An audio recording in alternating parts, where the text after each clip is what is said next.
month into President Trump's term, some border agents say his executive order on immigration appears to be working. Thousands of migrants are even giving up mid-journey. They're already on their way, and then they're going back home. What does that tell you? You know, it tells me that as troops flood the U.S. border, something that nobody thought would ever take place is actually happening. America is now seeing reverse migration, as the people we were told fled poverty and oppression without a country to return to are now voluntarily turning around and returning to those very same places. And if all it took were a handful of the world's best trained troops to secure our border, that can only mean it's been kept open all of these years on purpose. But now the Pentagon is sending up to 3,000 more troops to the southern border. The military might coming as the White House pressures Mexico to ramp up its security efforts on the other side of the wall. For the first time ever, media was able to get access to a specialized operations group within Border Patrol. It is an elite unit where they work specifically to target the worst of the worst, while also working to save lives. Cartel operatives have reportedly had to move labs to other parts of the country or temporarily stop production. Other cartel members are becoming more afraid of being arrested. One person telling the New York Times, "You can't be calm, you can't even sleep." Defiant immigration activists are now trying all they can to stop ICE agents. They've been showing up to raids with megaphones and cameras, and now they're trying to dox agents across the Los Angeles area. The left has lost her mind. It's all of a sudden the ones who enforce the law, the bad guys, the ones who break the law, the victims. I'll say it again. We are prioritizing public safety threats. These are the worst of the worst walking around your communities.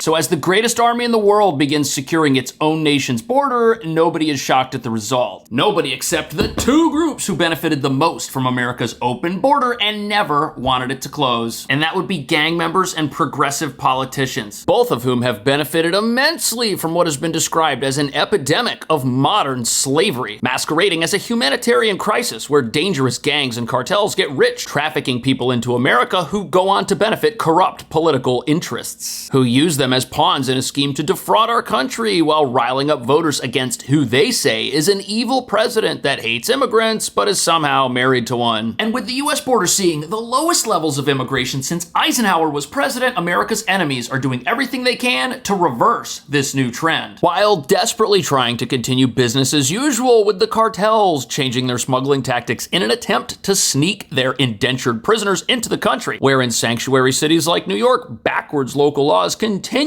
opening up new asylum shelters as our progressive leaders take credit for resisting President Trump. Which brings us to the real reason securing the border is so important. Not doing it just allows the enemies of America to continue destroying it while vulnerable people continue to be trafficked and exploited. Which doesn't just happen in sanctuary cities that harbor gang members and criminals. Oh no, this exploitation, which operates on an industrial scale, starts the second these gangs cross our border. Look at this video we rode along with the Pinal County Sheriff's Office. They were specifically targeting minibuses and small vans. One man that they got off one of those vans said he paid $8,000 to get smuggled into the country. $8,000. That's what smugglers in generic-looking vans earn carting people around our country. People who in many cases wind up in sanctuary cities, where they're held out as victims to fuel America's hostile progressive power base, which secretly has no plans to personally employ or house the very people stuck in the humanitarian disaster it's created. And that disaster has empowered and enriched gangs and criminals who are now too strong for even the Mexican government to deal with. And as you're about to see, the US military could soon find itself inside Mexico, tracking them down. Those troopers will be joining the already 9,200 troops here on the border that have been deployed under President Trump since he has taken office. Those troopers will be included from the 4th Infantry Division and 2nd Stryker Brigade, and will focus on sealing key points along the southern border. These troopers will also be equipped with 20-ton Stryker combat vehicles, and these... Okay, so over 12,000 troops are at the border, and these are not just any troops. They're ready for what looks like a counterinsurgency mission, driving around in these mobile Stryker infantry carrier vehicles, which have machine guns and 40mm grenade launchers. Now, it's important to understand these vehicles aren't tanks. They're fast, personnel-carrying offensive weapons, which will help our troops rapidly respond to any threat along any part of the border as soon as it arises. And if you think that's overkill, just look at who these vehicles and these troops are at the border to stop. Cartel operatives have reportedly had to move labs to other parts of the country or temporarily stop production. Other cartel members are becoming more afraid of being arrested. One person telling the New York Times, "You can't be calm, you can't even sleep because you..."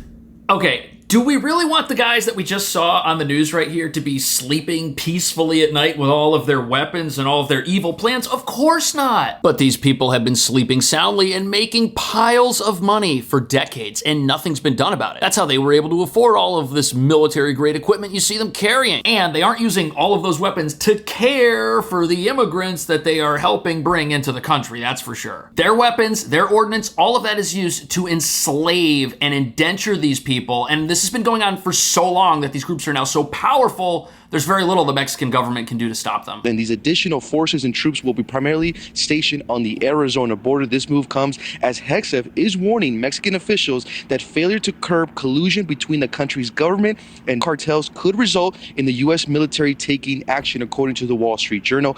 So the reason our military is headed to the border is because there's another military down there already, a military which is in collusion in many ways with the Mexican government itself. And this alleged collusion with a foreign government makes this look like a hostile state-sponsored force. And even though I've got nothing against Mexico, it's hard to see them as our friend or our border partner when they're postured up like this and have been for quite some time. And to Mexico's credit, they are starting to do things like put troops along the border to help secure it every time the topic of tariffs comes up. But apparently the 10,000 troops they did send to the border last month haven't been enough, which is why our troops could soon be sent into Mexico to combat these cartels with the help of special forces. The U.S. is also relying on an elite tactical unit for targeted operations. NewsNation gained exclusive access to Border Patrol's elite force trained to track and capture high-risk cartel operatives, also known as BORTAC. So these elite troops storming houses, that's what's going to start happening in Mexico if need be to get these cartel members and to stop them from running their operations. And it's important to remember that the victims of these cartels, they're women, children, and other individuals who are essentially being used as money mules. These individuals are being sent across to America by these cartels. They report being kidnapped. They report being photographed and monitored by these gang members. This is a sophisticated operation. And the reason that's done is to make sure that anybody that is in the care of the cartel pays their bills after they get across the border. They know exactly who these people are, and if they do end up making their way to a sanctuary city like New York, if they didn't have the money to pay when they crossed, you better believe that some awful job or 2 or 3 awful jobs will be found for these people to illegally work to pay off what they owe these gang members. These are traffickers they caught in the United States.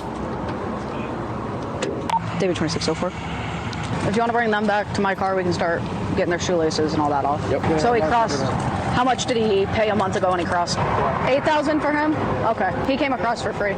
Okay, this guy right here in the white hoodie, this is one of the traffickers because he came across for free, and his friend here in the black jacket, this guy paid $8,000 to get across the border. That's insane. And then as police go through their stuff, these wrapped up bags, there's actually money in here. They found $100,000 in this generic looking white van. And the scary thing about this is that the guy who came in for free, he didn't just come in because he wants to live in America and pursue the American dream. No, he came in to monitor the person that he's trafficking and all the money that they've got. He's part of a business operation. He probably crosses the border multiple times a month. And when we think of these Mexican cartels, we think of a heavily armed operation, yes, but one that stays predominantly in Mexico. But here you've got people that are apprehended in America who are part of these organizations. We don't want people like this in our country. What they're doing here is wholly incompatible with American values. They're exploiting people and they're tracking them and they're enslaving them in this criminal underworld that lurks beneath the surface of what people see every day when they live their lives here. And this is why workplace enforcement type raids are so important. That's where many victims of these cartels are discovered, working away for years to pay off what they owe. These people don't have a choice. Their lives are on the line if they don't pay their bills. And the employers that are taking these people, they're doing it to save money. So they get exploited again because they don't benefit from any of the workplace protections we have in this country. And when you see how easily these cartels have been able to get people into the country, your head is gonna spin.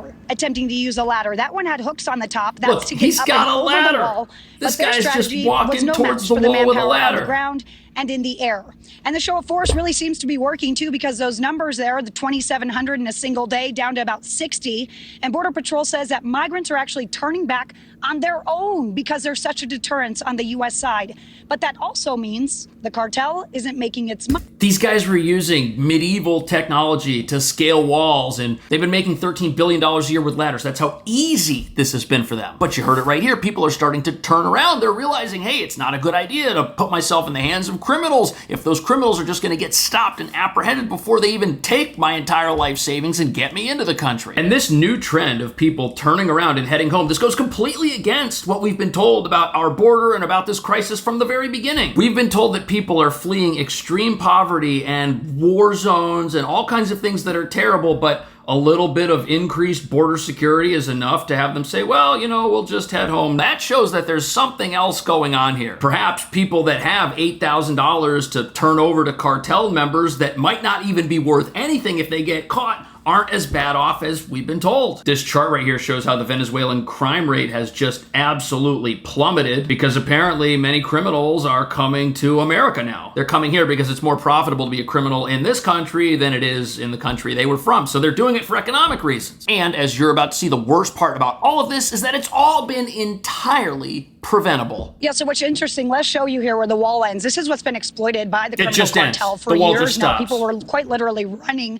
right through this gap and right in front of our cameras. But as you can see, there's this vehicle barrier all the way up this ridge. Chris, let's go up this hill here and show them.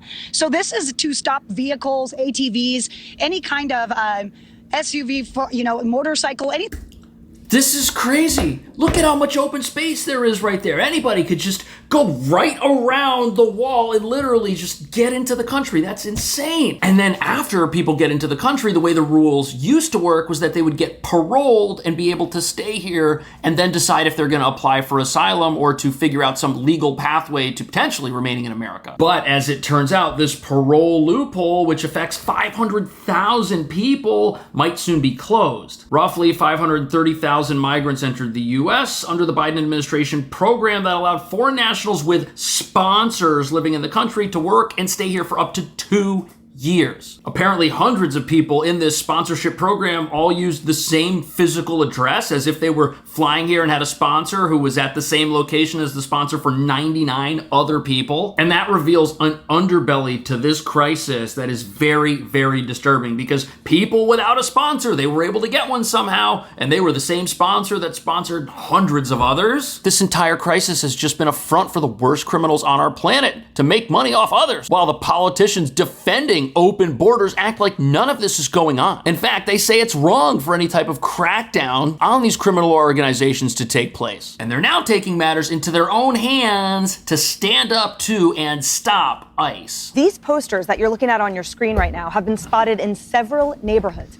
Now, they contain photos, names, and phone numbers of ICE agents. These pathetic activists are putting targets on the backs of our law enforcement as they shield MS-13, Tren de Aragua, and other vicious gangs that traffic women.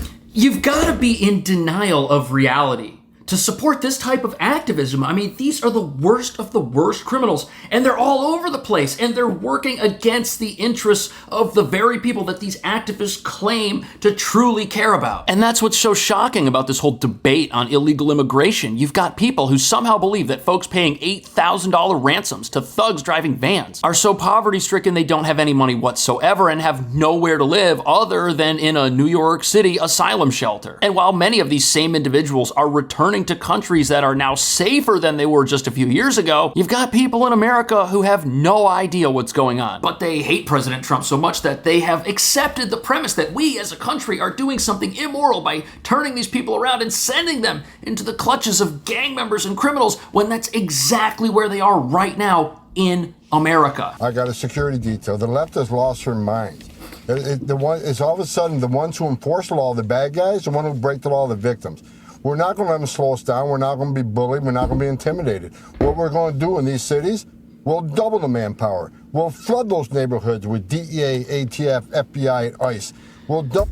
So we've got a political party in this country now which has decided that everything good is evil and everything evil is good. That's extremely dangerous. And these are people who are now advocating actively on behalf of criminals. Not just the cartels who enslave people, but also the gangs like Tren de Aragua from Venezuela, who are prevalent in many sanctuary cities and prey upon and hurt the very immigrant communities these politicians say they exist to advocate for. But there's no advocacy for the working class neighborhoods in New York City flooded with gang members. And there's no advocacy for the people trapped working dead-end jobs, 2 or maybe even 3 of them, to pay back massive debts to these cartels and gang members. They're essentially being enslaved to support criminal enterprises. What do you think about this? Are troops at the border a good thing? Are these ICE crackdowns gonna make everybody safer? Or are the activists right? Is this a bad thing for America? Should we reopen the border? Let me know. Thank you so much for watching. I'll see you in the next video.